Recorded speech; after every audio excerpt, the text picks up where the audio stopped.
নমস্কার, আমি সঞ্জয় চক্রবর্তী। আমার চ্যানেলের নাম হচ্ছে ভক্তি কথা।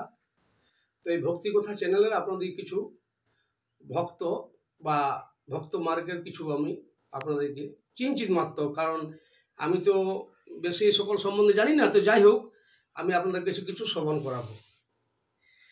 দেখুন, এটা ঘোর কলিকাল। এই কলিকালে মহাপ্রভু জন্ম নিয়েছিলেন। তো এই কলিকালে মহাপ্রভু জন্ম নিয়েছিলেন কলির জীবকে উদ্ধার করার জন্য। তো এই কলিকালে দেখবেন ভগবান অনেক রূপে আসে, কেন মানবকে চিনার জন্য। যে মানব ওই রাস্তায় আছে, কিছুটা চেঞ্জ হয়েছে। তা আমরা তো ধরতে পারি না, আমরা তো থোড়া মানব, আমাদের তো সেই রক্ত মাংস দিয়েছে গোড়া তো শরীর আমাদের আমরা কাল নিব, কার খাবো, এই করবো ওই করবো, আমরা তো ভগবানকে চিনতে পারলাম না এখনো। তো যাই হোক, নামের মধ্যেই, সেবার মধ্যেই নামের মধ্যেই ঠাকুর মহাপ্রভু বিরাজ করেন। তো একজনা খুব একটা ধনী লোক, তো ওই ধনী লোকের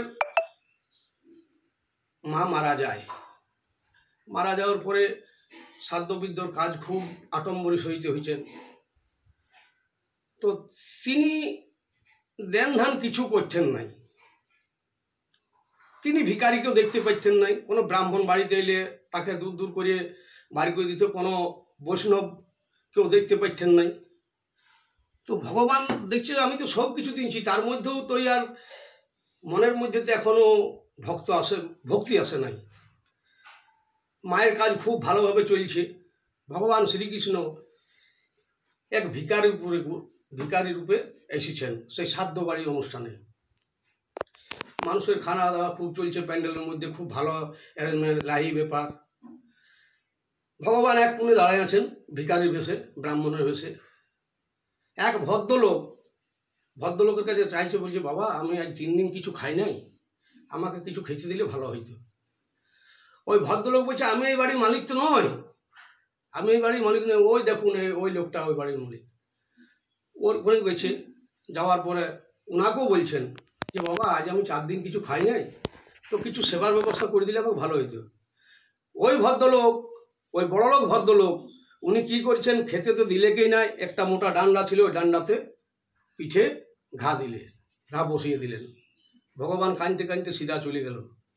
ভগবানের পিঠে 2টি ডান্ডা পড়ল।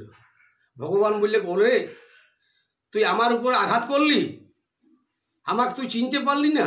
তোর বাড়িতে এত শত সভা হচ্ছে, এত লোক আনন্দ ফুর্তি করে খাওয়া দাওয়া করছে, তুই আমাকে ডান্ডা মারলি?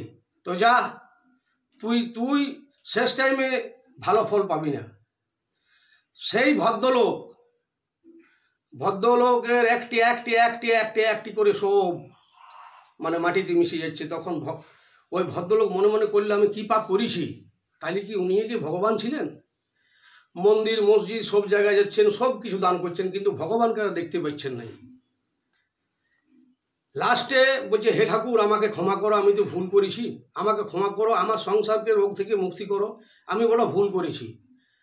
ভগবান চোখের জলে বলে ঠিক, তুই যে এতদিন পরে বুঝলি, এইটাই আমি বুঝলাম যে হ্যাঁ তুই ধর্ম লাইনে এসেছিস, যা তুই আবার ভালোভাবে থাকবি। দেখুন, ভগবান কাকে কোথায় নিয়ে যাবে, কাকে কোন জায়গায় কি দিবে, এই বলা মুশকিল আছে। তবে যাই হোক, সমস্ত মানুষের কাছে, সমস্ত ভক্তি মায়ের কাছে আমার অনুরোধ যে আপনারা ভিখারি বা ব্রাহ্মণ, বৈষ্ণব, এদেরকে আপনারা সবাই মিলে যতটুকু দান দিবেন এবং কটু কথা বলবেন নাই। এই কলিযুগে ভগবান অনেক রকমের মূর্তি ধারণ করে আসে, বাড়িতে যায়, এই বলে আমি আমার বক্তব্য শেষ করছি।